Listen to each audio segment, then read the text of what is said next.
moving forward? So I think there's going to be economic change for sure, and there will be job market change and displacement for sure also. I think it's not going to be as obvious as it seems to predict. Already we're seeing that these models are doing more to enhance people, make them more productive at existing jobs. But there's so much like surplus demand for labor in so many fields that if you can make computer programmers 2 or 3 times more productive, there's plenty of demand for 2 or 3 times more code. And this is sort of the history of technology. Tools make us more productive, our ability to do more goes up, the expectation for us to do more goes up, and totally new things unlock. There are just totally different kinds of classes of jobs and work that weren't possible before. If you think back to like pre-industrial times, no one would have thought about the job of an AI researcher. Now here we are.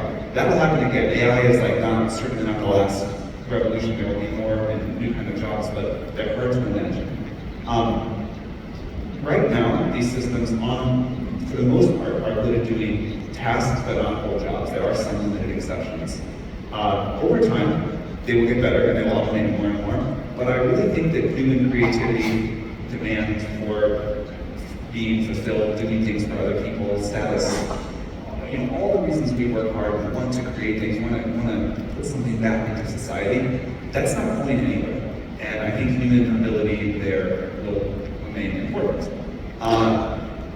The thing that I worry about is not our inability to adapt.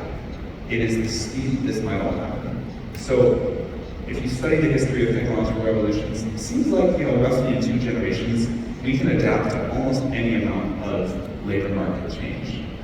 But if this all happens in 10 years, that's a new challenge. And in that way, I think UBI is an interesting component of a potential solution. We should study others too, to help people get through that change. And I think if we can eliminate poverty globally, we certainly should do that. The questions about how we think about sharing the benefits of these systems, access to them, governance of them, super important.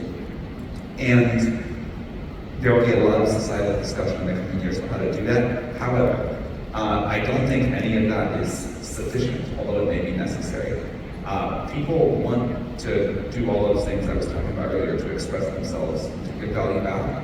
And I think what will really happen is not that none of us have jobs, but we have different kinds of jobs that may not look much like the jobs of today, but that we like much, much more. And when people 100 years from now look back at us now, they'll be like, wow, I can't believe they live like that. It's something so awful. One thing to add, by the way, is that for me,